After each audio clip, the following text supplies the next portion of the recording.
देश और दुनिया की तमाम छोटी और बड़ी खबरों के लिए हमारे चैनल को सब्सक्राइब करना न भूलें और बेल का बटन जरूर दबाएं। नमस्कार दोस्तों, स्वागत है आपका देश लाइव में और आपके साथ मैं हूं आशिमा त्यागी। दोस्तों, भारत में लोकतंत्र सिर्फ एक चुनावी प्रक्रिया नहीं है, ये एक जीवंत और विचारों से भरा सामाजिक ढांचा है जिसमें हर नागरिक को बोलने, सवाल करने और सत्ता से जवाब मांगने का अधिकार है।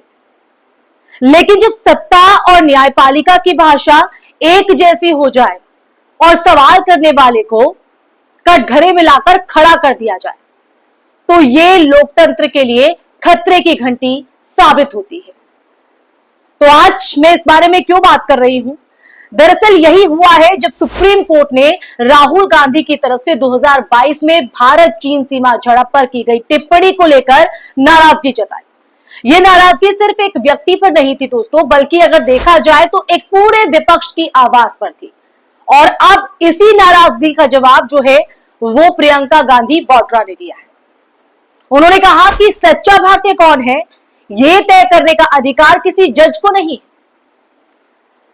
क्योंकि ये एक भावनात्मक प्रतिक्रिया नहीं बल्कि एक सटीक वैचारिक चेतावनी थी। तो राहुल गांधी ने जिस तरह से सवाल यहां पर किया था, अब उस पर नाराजगी सुप्रीम कोर्ट की देखी गई। तो अब ऐसे में प्रियंका गांधी आगे आई है। प्रियंका गांधी ने आगे आकर इस पर अब जबरदस्त पलटवार किया है। तो आज हम इसी मुद्दे पर चर्चा करेंगे जिसकी देश भर में चर्चा भी हो रही है। लेकिन उससे पहले आप लोगों से अपील की इंसाफ की आवाज को बुलंद करने के लिए और सच्ची पत्रकारिता के लिए हमारा यानी देश लाइव का सहयोग करें। साथ ही डिस्क्रिप्शन में दिए गए लिंक को ओपन कर ज्वाइन बटन दबाकर आप हमसे सीधा जुड़ सकते हैं दोस्तों। तो चलिए अब आज के मुद्दे पर आते हैं जिसकी चर्चा देश भर में हो रही है, हर किसी के जहन में है। राहुल गांधी लोकसभा में विपक्ष के नेता है। जब देश की सीमाओं पर तनाव हो, जवानों की जान पर बन जाए और चीन जैसे दुश्मन देश हमारे भूभाग पर कब्जा करे तो सवाल उठाना विपक्ष का नहीं बल्कि हर जिम्मेदार नागरिक का भी कर्तव्य बनता है दोस्तों, हर नागरिक का। राहुल गांधी ने यही किया। उन्होंने संसद में सवाल उठाए, सरकार से जवाब मांगा, लेकिन इस संवैधानिक अधिकार को अपराध की तरह पेश करना और उस पर अदालत की नाराजगी प्रकट करना, यही कहे कि जिस तरह से नाराजगी को दिखाया गया है न सिर्फ आश्चर्यजनक है बल्कि अगर देखा जाए ना दोस्तों खतरनाक भी है। ये सवाल उठाता है कि क्या अब सवाल पूछना देशद्रोह है, जो कि मैं हर वीडियो में भी कहती हूँ। क्या अब जनता के प्रति जिम्मेदारियों को निभाने पर सजा दी जाएगी? प्रियंका गांधी ने बिल्कुल सही कहा है। उनका जो बयान आया है उसमें उन्होंने सही कहा कि सरकार से सवाल पूछना न सिर्फ अधिकार है बल्कि संवैधानिक जिम्मेदारी भी है। और विपक्ष यही काम कर रहा है और विपक्ष का काम भी तो यही है ना, सरकार की जवाबदेही तय करना। लेकिन जब विपक्ष पर ही उंगली उठाई जाए, उसे अप्रिय ठहराया जाए तो फिर लोकतंत्र का मूल ढांचा हिलने लगता है और लोकतंत्र का मायने क्या रह जाता है। सच्चा भारतीय वही होता है दोस्तों जो देश से प्रेम करता है, देश के सवालों को सामने लाता है, ना कि वो जो आंख मूंद कर सत्ता की जय जयकार करता है। अगर देखा जाए कोर्ट की बात करें तो कोर्ट ये तय करने लगे कि कौन देशभक्त है और कौन नहीं, तो फिर अदालत खुद सवालों के घेरे में आ जाती है, जैसा कि अब राहुल गांधी के इस मामले में हो रहा है। सुप्रीम कोर्ट की भूमिका न्याय देने की है और न्याय की रक्षा करने की है, ना कि राजनीतिक बयानों पर अप्रसन्नता जताने की। क्या कभी सुप्रीम कोर्ट ने मोदी सरकार से पूछा है, सवाल किया है कि जब प्रधानमंत्री ने कहा था कि ना कोई घुसा है ना घुसने दिया है तो वो किस आधार पर था? जब रिपोर्ट सामने आई कि चीन ने हमारी जमीन पर कब्जा किया तो कोर्ट की तरफ से कोई सख्त टिप्पणी क्यों नहीं की गई? क्यों कोई टिप्पणी नहीं आई? क्या कोर्ट ने भी कभी प्रधानमंत्री को सच्चे भारतीय होने की परिभाषा के दायरे में लाकर खड़ा किया है, जांचा है उस दायरे में? जब सत्ता से सवाल पूछे जाएं या पूछने वालों को ही कटघरे में लाकर खड़ा कर दिया जाए तो जनता के मन में यह धारणा बन जाती है, ये सोच कहीं ना कहीं उनके मन में टकराती है कि अब अदालतें भी सरकार की ढाल बन चुकी हैं। ये कोई नई बात नहीं है दोस्तों। पिछले कई सालों से अगर देखा जाए तो हम यही देख रहे हैं कि अदालतें सरकार के खिलाफ उठाने वाली हर आवाज को या तो लंबित छोड़ देती है या उस पर बयान से कतराती है कि बयान नहीं देगी।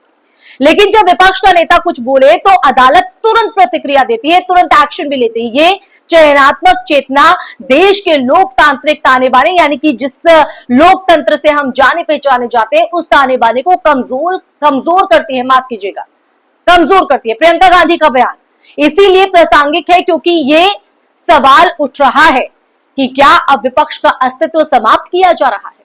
क्या संसद में सवाल पूछना कोर्ट की नाराजगी का कारण बन गया है?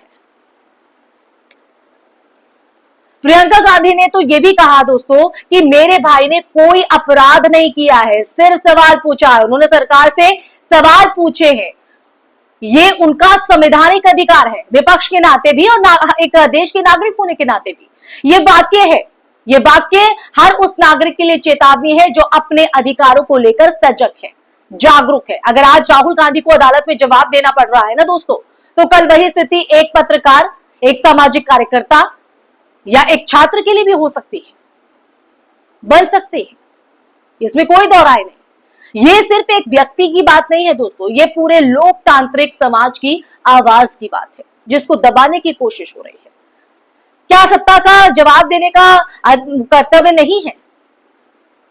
विपक्ष को देशद्रोही ठहराना अब एक राजनीतिक हथियार बन चुका है। जो सरकार की आलोचना करे उसे देश विरोधी बता दिया जाता है, जो सवाल पूछे उसे देशद्रोही।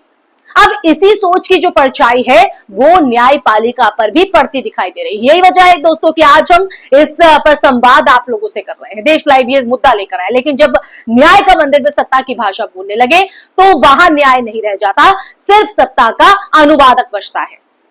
क्या हमें इसी भारत की कल्पना थी जहां विपक्ष का जो सवाल है वो अदालत की नाराजगी बन जाए? आखिर विपक्ष की भूमिका क्या होती है? मेरा आप लोगों से ही सवाल है।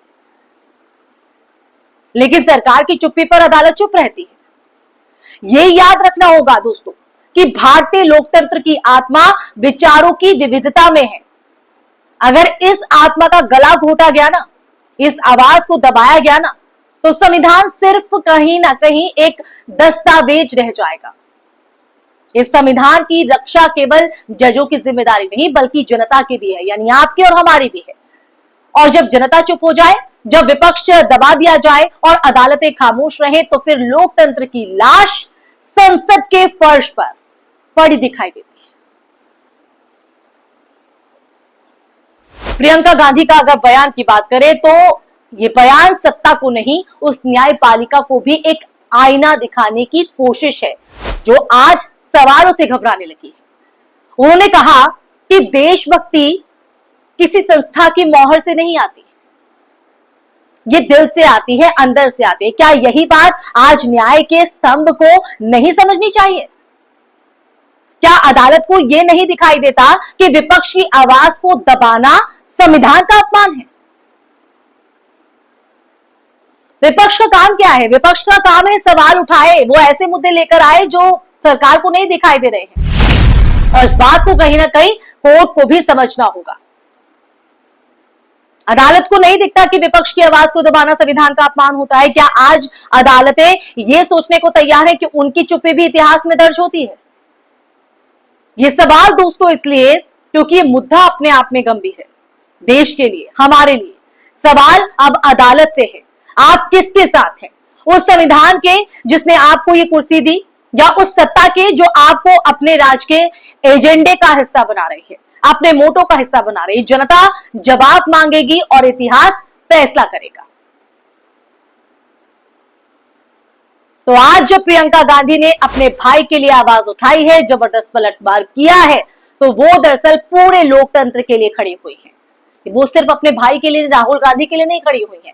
ये लड़ाई अब सिर्फ राजनीतिक नहीं रही दोस्तों, ये उस मूल प्रश्न पर भी जा चुकी है जो देशभक्ति की परिभाषा कौन तय करेगा। और ये लड़ाई हर उस नागरिक की है, हर उस नागरिक की जो संविधान में आस्था रखता है, संविधान को पूछता है, संविधान के हिसाब से चलता है। अगर आज भी हम चुप रहे, आज भी हमने अपनी बोलती बंद रखी, आवाज को दबा दिया, तो कल हमें बोलने का अधिकार भी नहीं रहेगा। इसलिए ये समय है, ये वक्त है दोस्तों, जैसे माफ कीजिएगा, प्रियंका गांधी ने सवाल किया है, ऐसे सवाल हमें करने का ये वक्त है, न्याय के से जवाब मांगने का और ये तय करने का कि इस देश में सच्चा भारतीय वही है जो अपने देश से सवाल करता है, डरता नहीं। आप ही सोचिए और आप किस ओर है, ये सवाल मैं आप पर छोड़ी जाती हूँ। इसी के साथ इस चर्चा में फिलहाल के लिए बस इतना ही। आपको मेरी वीडियो पसंद आई हो तो इसे लाइक कीजिएगा, शेयर कीजिएगा और हमारे चैनल देश लाइव को सब्सक्राइब कीजिएगा। इसी के साथ मुझे दीजिए इजाजत, फिर हाजिर होंगे एक नए विषय के साथ। तब तक के लिए अपना ख्याल रखिए। जय हिंद, जय भारत, नमस्कार।